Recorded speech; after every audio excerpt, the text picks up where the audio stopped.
Alright then people, let's have it. So this week I really wanted to ask you a very specific question. And this question is, do you believe in anything so strongly that you would stand up to peer pressure over it?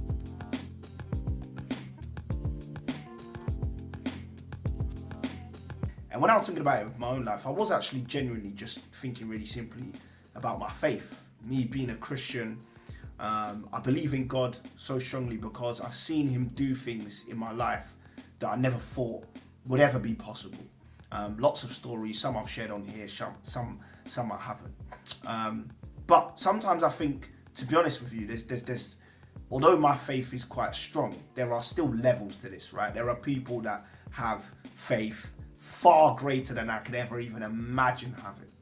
And one of those people that I was thinking about this week is actually one of the characters in the Bible. When I say characters, not because I want to dismiss it or downplay it as just a story in the Bible. This is, to me, what I consider a historical text in some way. And so there's this story or account, right, of a historical event in the Bible where a man named Daniel is thrown into a very, very difficult situation.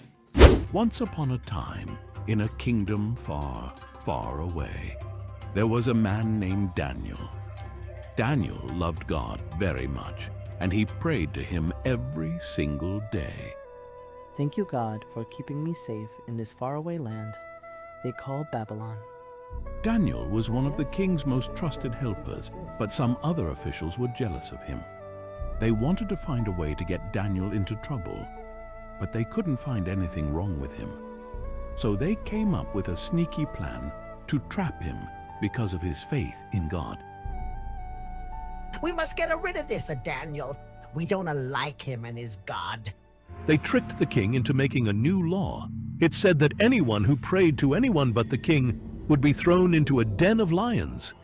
But Daniel kept praying to God, just as he always did. When the king found out Daniel had prayed to God, he was very sad, but he had to follow his own law. So Daniel was put into a dark den with hungry lions. But God sent an angel to protect Daniel. The lions didn't harm him at all. The next morning, the king ran to the den and was amazed to find Daniel safe and sound. The king was overjoyed. He took Daniel out of the lion's den and made a new law that everyone should respect Daniel's God, who had saved him from the lions. Daniel trusted God, and God kept him safe. My God, you saved me from the lions. I trust you forever. Daniel trusted God, and God kept him safe. Even when we feel afraid, we can trust God too. So you can actually go and read this story for yourself in the book of Daniel, and it's actually chapter 6 if you want to go and read it for yourself, and I encourage you. So it's actually a very, very good read.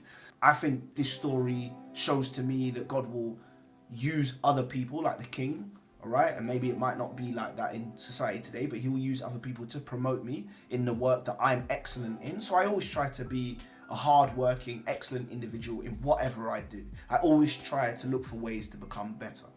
I also believe that God will protect me when people try to do things to me that are unfair or that are wrong.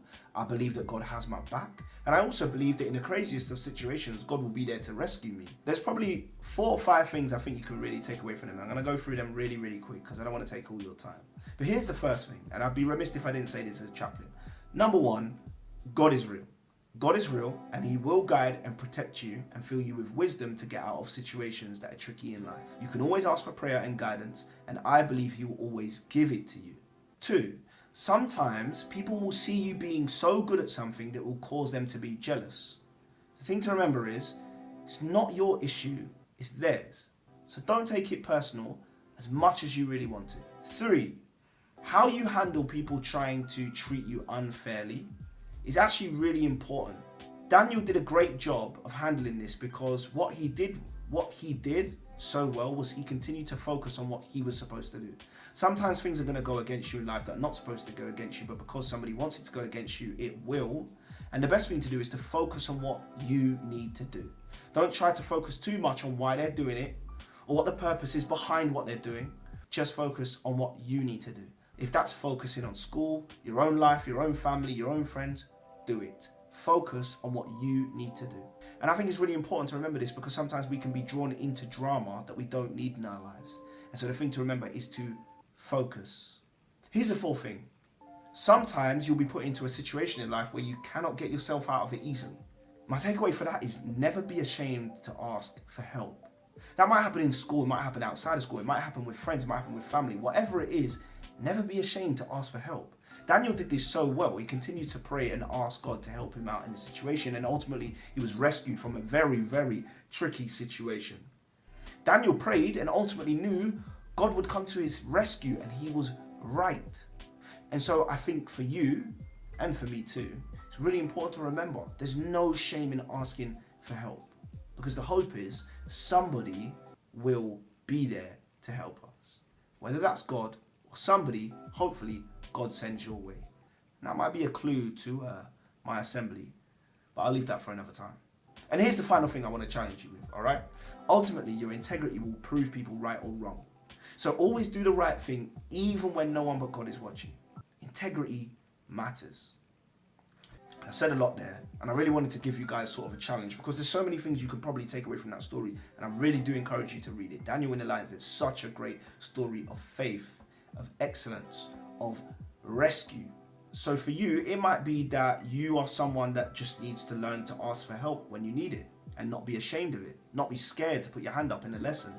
You may also be somebody that is exploring whether God would have your back. Well, I would like to encourage you to believe that he truly would, but you're never going to know that unless you're in a situation where that's required. So again, if you're exploring faith in some way, go for it. See what happens. You might also be somebody that just needs to focus less on drama and more on your own sense of personal excellence. Focusing more on what you need to do and less on how others need to change. So my simple challenge for you this week is just to reflect on the story of Daniel. What can you take away from it? If there's anything that you have taken away from it, I would love to know. So if you get a chance, swing by the chapel, let me know. If all you took away from it is that it's a great story, hey, that works for me too. Thank you for listening, and I'll see you in the next one. Take care, don't stress, stay blessed. Peace.